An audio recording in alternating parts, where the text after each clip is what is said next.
mama aku tidak masuk kampus. Panjat kok. Panjat lah. Ada mau di. Pakai sepatu kapan bisa panas itu atau pakai sepatu nanti bisa. Licin tak? Panas ya.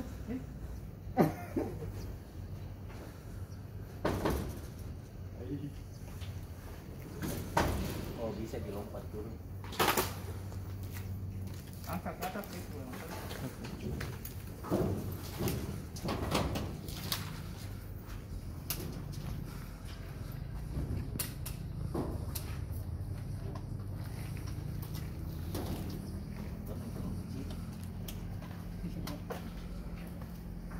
Coba perbesar sedikit. Coba perbesar sedikit ya. Besar-besar dari apa? Kecil motornya. Oh, bukannya jatuh ke sana, Dik? Ada di atas di situ tuh? Ada di atas.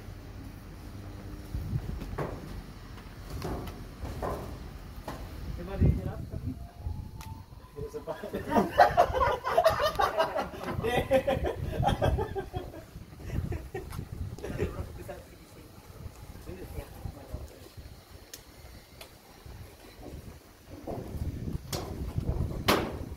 Mana beban DC-mu? Lampunya? Sudah kamu minta lampu DC-nya? Kasih aja atas sih. Kasih pisau. Taruh di atas sini. Ya. Terus.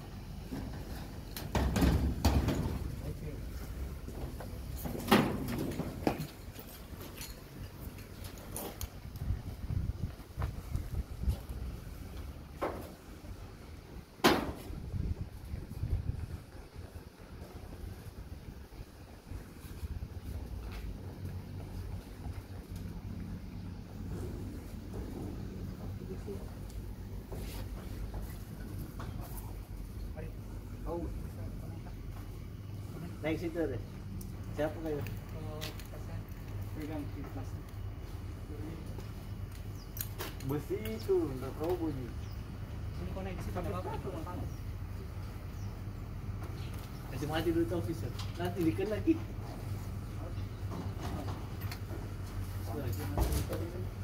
Hah? Wah, jalan.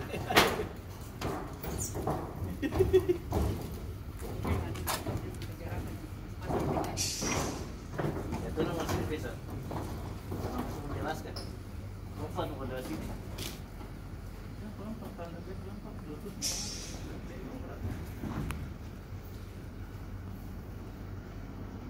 Ya, ya. Lompat, lompat. Apa itu? Kasih dia satu.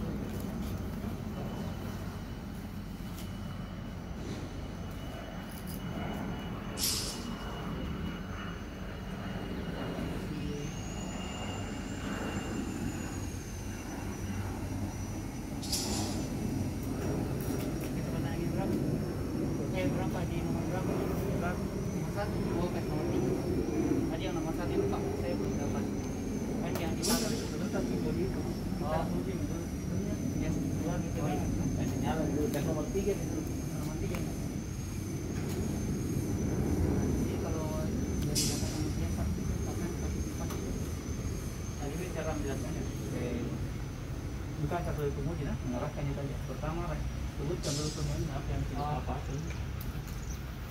Jadi untuk pembangkit listrik tenaga bayu sendiri beberapa komponennya, pertama ada turbin, turbin angin dari dari sini dari pelek ini sampai di atas.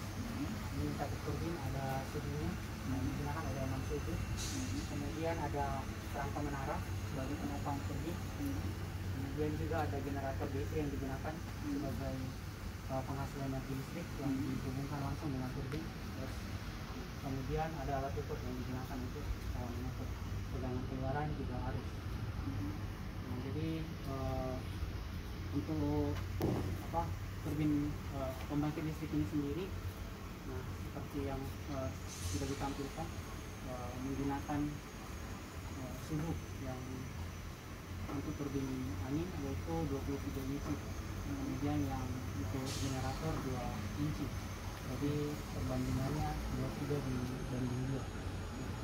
Jadi tegangan yang dihasilkan untuk kalau misalnya kita gunakan pengujian kecepatan angin 5 meter per second, nah itu bisa menghasilkan tegangan keluaran maksimal dari turbin dari generator itu 15. Sebenarnya generator yang digunakan ini 12 volt 20 watt, tapi karena daya yang tegangan yang dihasilkan itu kecil, hanya dinaikkan sampai maksimal itu 15 volt. Di laporan saya mulai bertanya ya, Pak Edi, di laporannya ada nggak data apa namanya spesifikasi dari generator DC yang Anda gunakan lengkap di bawah kita?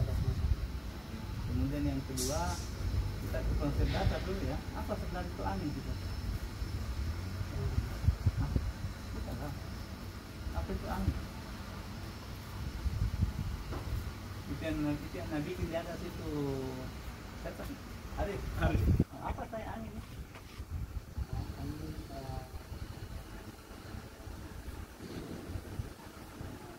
Energi yang dihasilkan. Cari literatur, ada literatur yang mengatakan angin itu energi. Tidak. Nah, itu yang pertama. Yang kedua, nanti Anda cari literaturnya ya. Kalau memang dibutuhkan itu, coba Anda masukkan nanti di definisinya. Apa itu definisinya angin? Karena di literatur dasar itu ada itu. Dia menjelaskan definisi angin. Ya, dia mulai dari tekanan dulu, tekanan udara. Nanti dihasilkan angin. Angin adalah itu pertama ya. Yang kedua, bisa dijelaskan prinsip konversi energinya dari energi primer angin menjadi energi listrik dengan menggunakan alat tadi. Bagaimana prinsip konversi Dari energi mekanik, jadi kan ini menghasilkan energi mekanik. Itu daya angin ya, menghasilkan energi mekanik? daya angin dari energi mekanik. Ada itu daya angin? Iya, daya angin yang kita hitung yang tadi.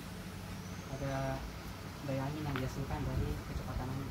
Nah itu yang sudah masuk dengan perhitungan luas penampang turbin dan juga prinsip konversinya betul. Bagaimana ini alat mengkonversi energi dari energi angin menjadi listrik? Itu dulu kita bilang dari energi angin, energi mekanik yang mendorong turbin berputar. Nah kemudian dari turbin terhubung langsung dari gearbox. Itu yang ada puli di dalam. Itu perbandingan puli itu menentukan kecepatan putaran antara putaran turbin dengan putaran generator. Dihubungkan dengan menggunakan pambel. Kemudian dari pambel yang terhubung langsung dengan puli generator, nanti akan memutar generator dan menghasilkan energi. Baik, kalau begitu sebenarnya komponen kunci dari sistem yang Anda rancang di sini apa?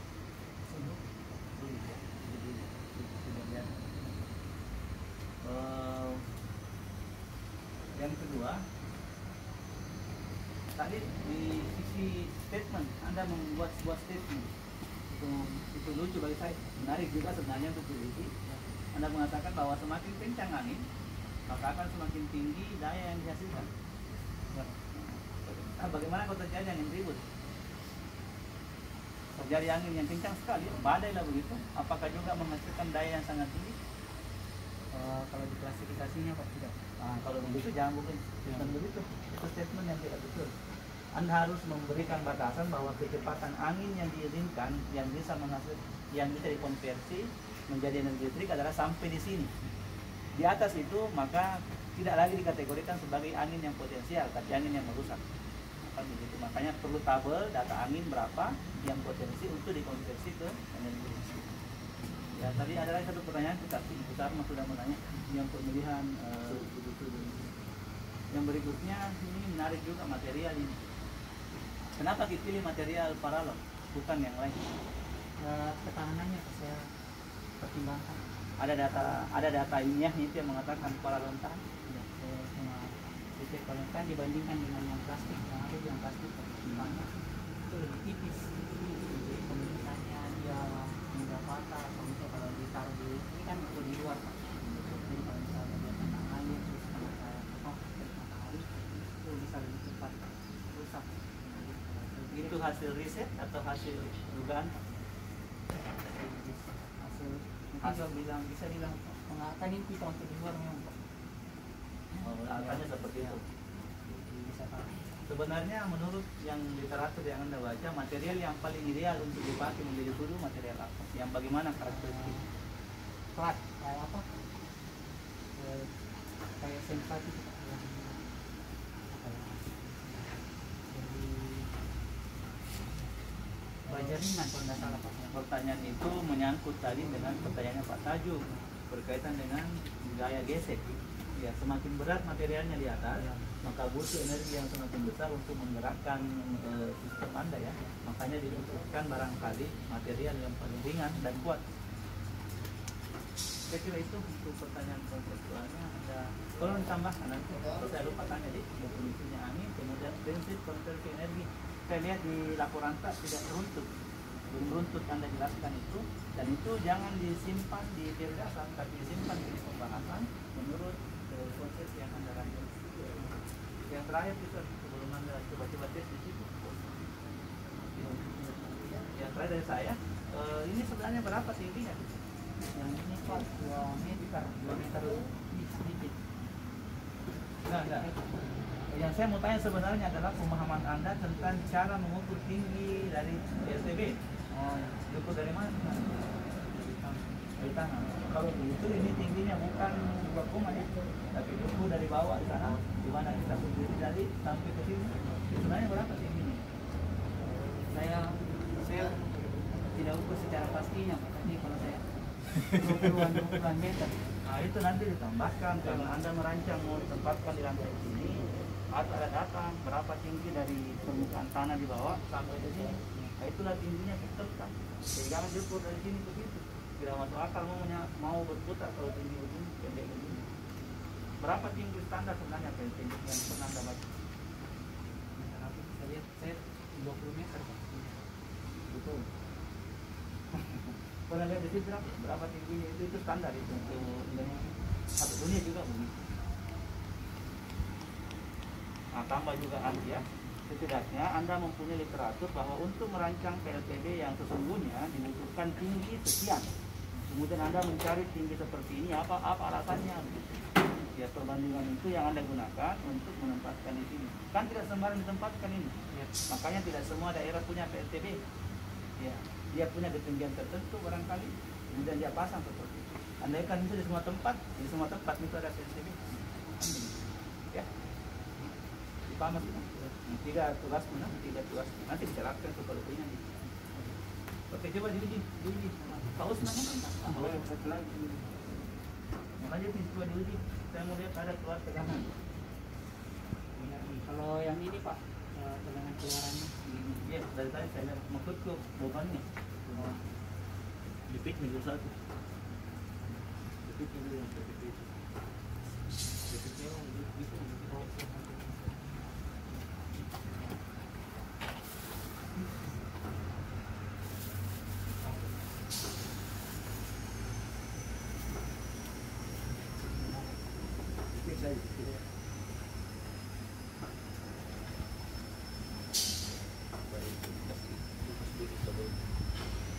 Arif, pasang mau ketarik nah?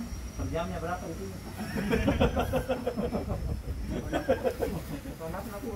Sorry. Nanti mau minta traktir gimana? Iya, aduh. Minimal Coca-Cola 1 botol. Sama di situ.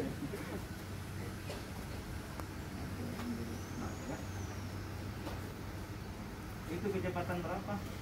3 Pak.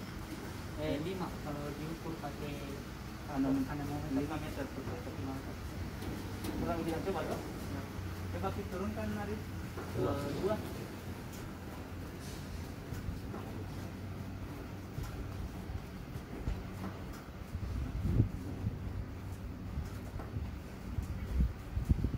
Oke. Tadi waktu shoot kita di menyalanya. Iya Pak. Karena di menyala tidak dapat yang menyala yang bertara. Coba naikkan lagi. Karena itu yang mau lihat dengan juga yang lain. Tidak.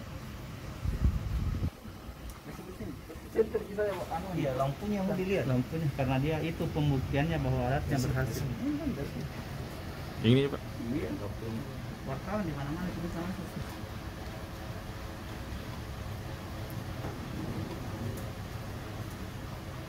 Sampai ke Ternyata mi berkedip. paling tinggi nih.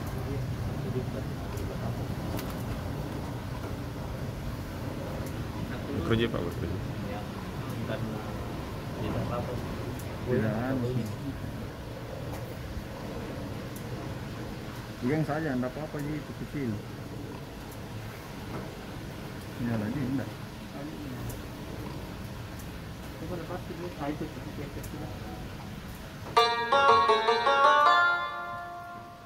Decline saya, decline. Oke. Terakhir Pisces dari saya, apa kelebihannya alat ini? Untuk pembangkit listrik sumbu vertikal, kelebihannya Pak, dia bisa menerima angin dari berbagai arah. Kemudian bisa memutar, langsung terputar dalam kondisi kecepatan angin yang tidak terlalu besar, jadi sekitar 2 meter per second ke atas. Itu umumnya begitu, maksudnya sama dengan pertanyaan Pak Usman tadi. Saya lebih spesifik ke alat yang kita rancang. Alat yang kita rancang ini apa kelebihannya? Kalau dibandingkan dengan sumbu vertikal yang lain, Tidak, jangan dibandingkan dengan barangnya orang. Ini yang kita rancang, menurut kita ini loh kelebihannya, barang saya seperti ini. pertama mungkin kelebihannya adalah menggunakan bahan yang mudah didapat dan juga harga terjangkau.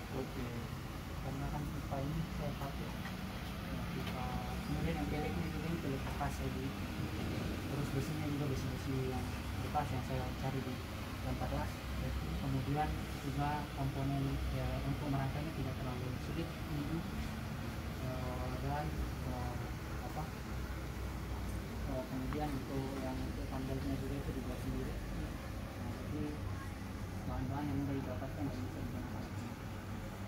Ongkos produksinya berapa sampai dapat jadi sistem? Kalau selain yang Pak, kalau selain yang saya salah gusik, ya, yang memang betul-betul digunakan di sini ya sekitar 1,5. Ya. Kira-kira dari, saya mengira ya, karena saya bukan ahli ekonomi, bukan ahli apa perusahaan saya.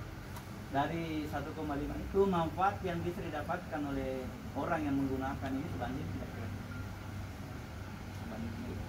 Artinya kalau nanti, ini kan nanti ada acara penyerahan kampus nih, kalau mau diserahkan nanti ilmu kita yang punya tanggung jawab itu, pembimbing kita punya tanggung jawab untuk itu.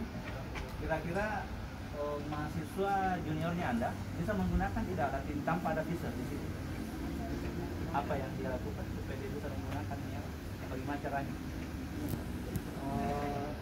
Pakai joystick mungkin Ada membuat penjelasan dan itu readable ya, artinya tanpa ada visa di sini, tanpa menampilkan nomor handphone di bawah situ, bisa dipakai di adik-adik.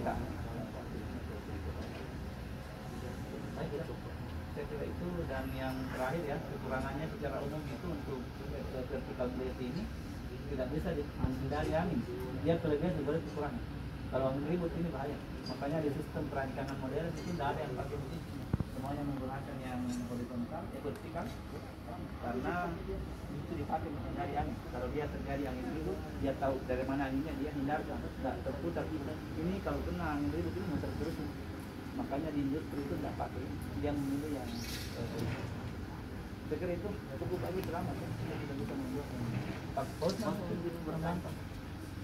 Dia masalah dia juga kalau masalah ini sama apa alih ilmu elektron sama ilmu mekanika ini mungkin berimbang ya.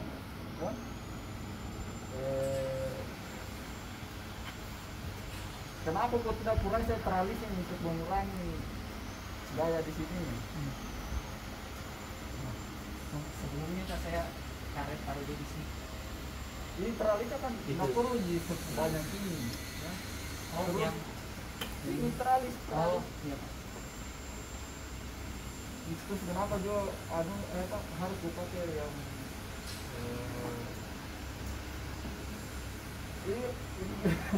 ini dia punya Ombelnya Pak, saya susah cari yang besarnya seperti itu.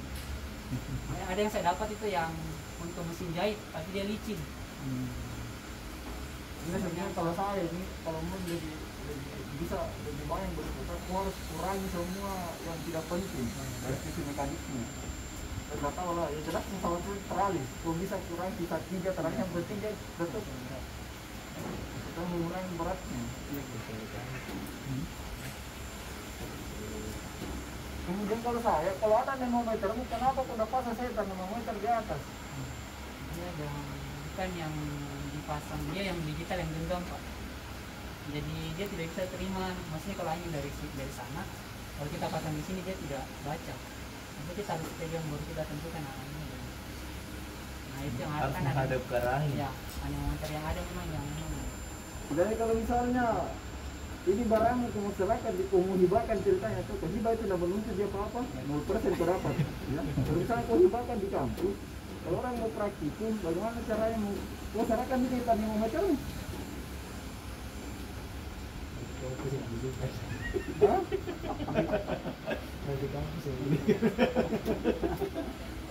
Kan nanti sekarang praktikum itu apa itu? Betul. Apalagi beliau pengajarnya nanti. Nggak bisa dipakai, jadi padang sih nanti juga.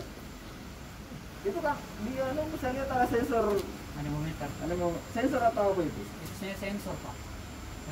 Tapi kan dapat pakai di sini. Nah itu yang saya bilang. Kenapa udah kau pakai di atas baru kasih konek di Arduino? Ya? Kalau itu yang memakai alat terpisah ya. Kalau kau mau hibahkan ya harus dihibahkan bersamaan. Satu paket. Karena saya lihat di laporan ada dioksid. Ya. Bagaimana mau mengisi juga dioksid kalau tidak ada lokuturnya nanti?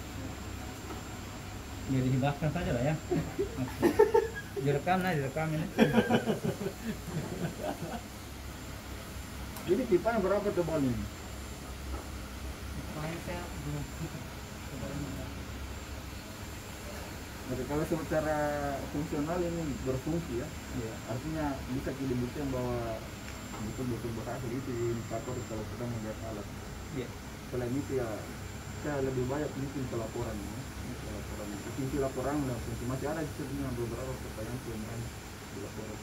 Terus secara alat, saudara sudah membuktikan bahwa alat itu sudah bekerja dengan baik ya.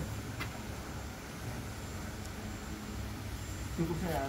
Ya baik, ya saya tutup ya untuk kemudian alatnya ini. Ucapkan terima kasih Ustaz sudah berjuang di pandemi ini, luar biasa perjuangannya. Pak Pemimpin juga saya ucapkan terima kasih sudah melakukan penelitian dengan luar biasa. Dan saya pikir kalau ada yang membimbing di luar tim yang ter-SK-kan oleh Politeknik, tolong ditulis juga ya, disampaikan apakah dia apakah dia orang, lembaga, organisasi yang membantu Anda, dimasukkan ke ucapan terima kasih. Itu luar biasa penghargaannya bagi mereka. Ya, kita tidak menafikan bahwa dosen-dosen di sini tidak mampu maksimal juga membimbing sampai jadi seperti ini. Tolong Anda sampaikan juga siapapun yang membimbing. Bahkan ada dalam bahasa saya yang tidak bagus ini, ada misalkan tukang beca misalkan ya, membantu Anda memberikan 2 buah kerek itu, sampaikan dari siapa begitu. Itu penting, penghargaan ilmiah kita ke orang itu penting sekali gitu, ya. Dan itu tidak tertulis seperti biasa, dia luar biasa karena dia sekarang direktur. Yang terakhir, jangan berhenti belajar, besar ya. Saya lihat Anda punya potensi yang bagus. Kalau mau masuk ke dunia akademik luar biasa, itu bisa masuk ke akademik. Anda punya pengetahuan teori yang luar biasa. Saya mengikuti Anda dari awal, luar biasa. Bisa untuk menjadi dosen mungkin lah. Coba tahu nanti Politeknik membutuhkan Anda di sini, kita bisa gabung lagi untuk join kerja sama-sama. Saya kira itu, dan masih ada pertanyaan lebih kritis nanti di ruangan berkaitan dengan laporan. Saya belum membaca laporan nih, nanti baru nyalat pengetesan. Karena prinsip saya kalau Anda merancang dan tidak terbukti jalan, saya tidak mau tanya juga di laporan. Buat apa ditanya? Tidak ada lagi. Oke, saya kira itu dicukupkan itu di sini. Kita masuk ke ruangan lagi untuk dilanjutkan kerjanya ya. Oke bro.